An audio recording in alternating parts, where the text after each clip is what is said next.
There are a lot of reasons to be very happy about games right now. We've had a string of AA releases that have been very successful. We've had some AAA releases with Yakuza and Tekken that have been very successful, but especially things like Helldivers 2 are really kicking the year off very positively. I think most everybody is really happy playing Helldivers 2 when they can play it. And that is more often now. Thanks to a series of patches, the most recent one addresses kicking people for inactivity and kind of reducing some of the server load that people have been doing by staying online to still be able to play the game once they get in, as well as increase server capacity. So hopefully this will be the last patch that we have to talk about people not being able to play the game. But there is a larger conversation happening as well, because those launch issues with the servers will hurt Helldivers 2 forever. And it's even more extreme in the case of a game like Last Epoch. Everything this year seems to be connected. Just like Suicide Squad and Skull and Bones have completely flopped in the live service department, Helldivers 2 is showing us how to do it right, and it's coming from a much smaller studio with great ideas. Last Epoch is very similar, in a small studio trying to take on a titan like Diablo 4, and I think that they're a good part of the way there. But that failed launch is 100% going to hurt them forever. There is a very famous quote in video games that is misattributed to Shigeru Miyamoto that says, "A delayed game is late for a little while. A bad game is bad forever." That's not even a direct quote. It's a quote that's existed in video games for a very long time. Very recently, Gabe Newell said about Half-Life 1, "Late is just for a little while, suck is forever." But that has changed, because now games can release and be bad, and then they can fix them later. And that is also not the situation that's happening with Helldivers and Last Epoch. This is a complicated thing to talk about. So, by the way, hi, I'm Mugthief, and I talk about things in games from my perspective, which I hope is a little bit different from what you see every single day here on YouTube. Now, I feel very conflicted about this situation. Helldivers 2 is standing at around a 72% mostly positive on Steam, and a majority of the people who have left bad reviews have left them because they can't play the game. And I think that's a fair thing to criticize a game for. If you pay for a product and you just can't play it, that's pretty bad. Helldivers 2 really hasn't suffered too much from this though. It's a testament to the sheer quality of the game, so many of the things that it does right. By the way, yes, there is a very long in-depth analysis of Helldivers 2 coming very soon. But all of those things that it does right has kept people playing despite those server issues, enjoying the game even though it has something that on paper is really bad. What I do think is undeniable is that if the game didn't have these issues, it would have done even better. For as much as somebody could argue that there's been a lot of publicity given to the game from articles in the style of, Helldivers 2 is so successful, such a great surprise hit, that the servers can't take the players that want to play it. I think articles saying Helldivers 2 reaches 1 million concurrent peak players would sell the game more. But it couldn't do that, and instead,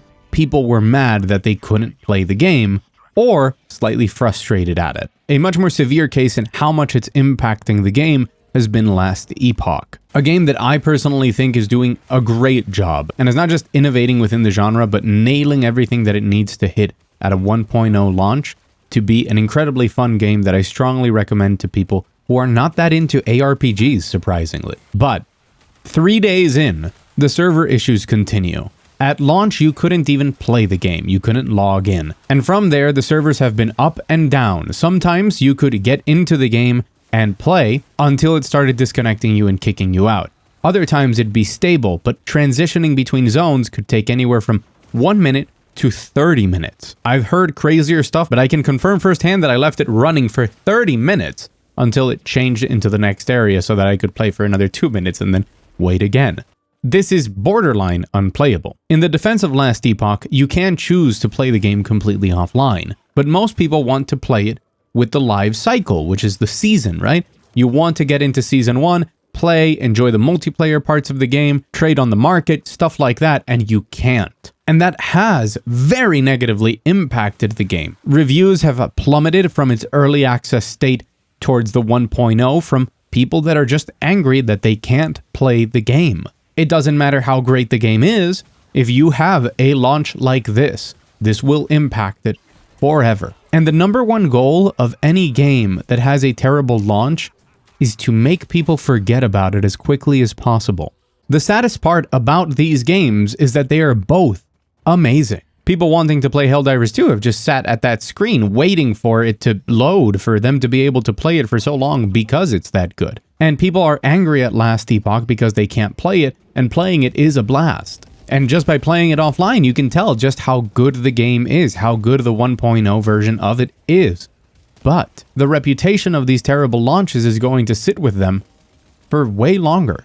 Those Steam reviews probably won't change. All of those negative reviews that people left on games that should be at very positive to overwhelmingly positive are now going to be forever a struggle to get there against all of the reviews that criticize them for these terrible launches.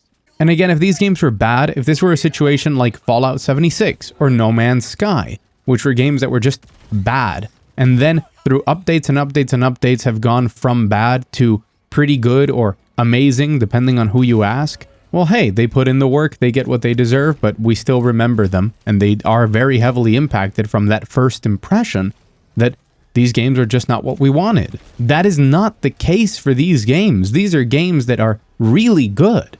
They can only get better from here. It's just technical issues that don't allow players to actually play them. And this is why I'm so conflicted, and I think it's such an important conversation that we're going to see more of in the future.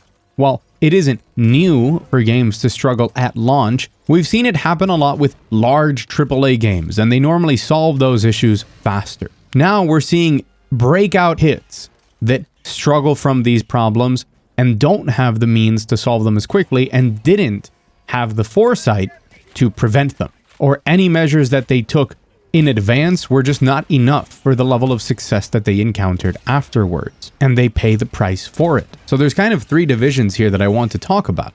The first one is that this is bad, we should criticize it, because this shouldn't happen. Every developer from here on out has to really examine these situations and better gauge and understand the scalability of their solutions or whatever other thing they need to figure out in order to make these things better.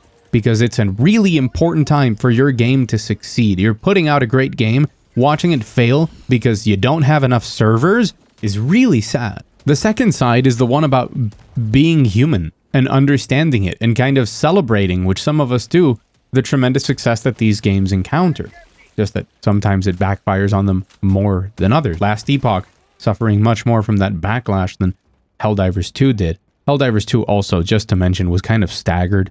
It had a rough day one, then it was fine for like 2 or 3 days, and then when it got really popular, the servers just pieced out. So that also does affect the perception of the problem compared to Last Epoch, which is just, game is out, still can't play it. But yes, we do feel sad for this because they're great games and we understand that it's a human error, it sucks, but it could happen to any of us. So that approach that we have towards it of, hey, let's try and be positive around it, is very admirable, and it's kind of my default state of, hey, it sucks I can't play the game, but I'm really happy that a great game is being recognized and getting success.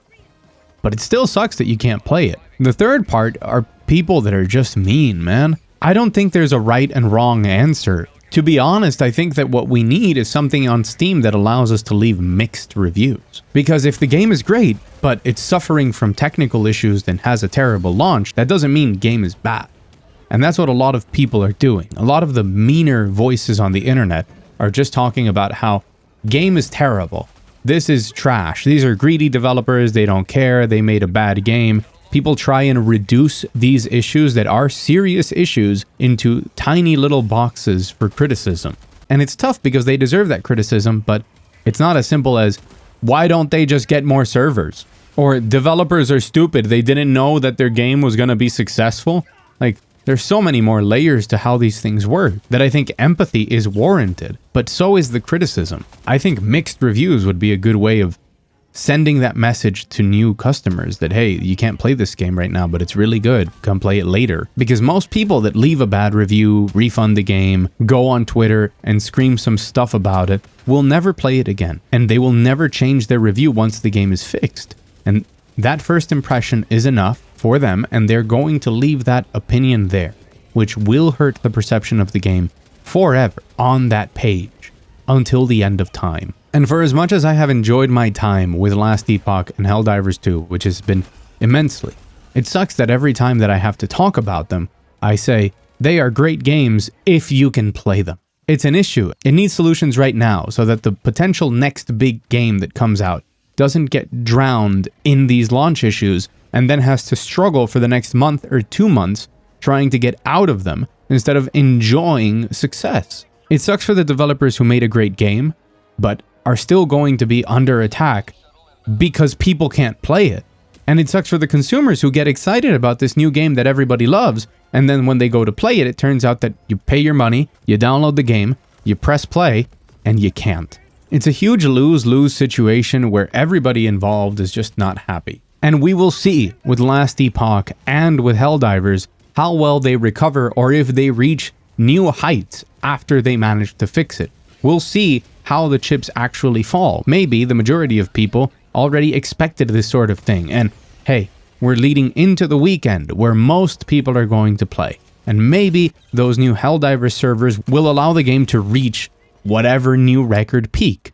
Maybe Last Epoch fixes its stuff and people play it all throughout the weekend and it recovers, and maybe the impact isn't much, but the impact will always exist compared to game is great, everybody loves it, when you have to add the asterisk of if you can even play. For now, my one takeaway from this is that a bad launch is bad forever. Just like a delayed game is late for a while, but a rushed game sucks forever, a bad launch will haunt you. We've seen it before, but now we're seeing it affect actually great games, and I don't want to see it happen anymore. Just the same, a bad launch is bad forever, even if the game isn't.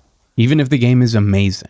So, it's an important thing that we need to watch out for. As consumers, I guess we have to be even more careful with launches.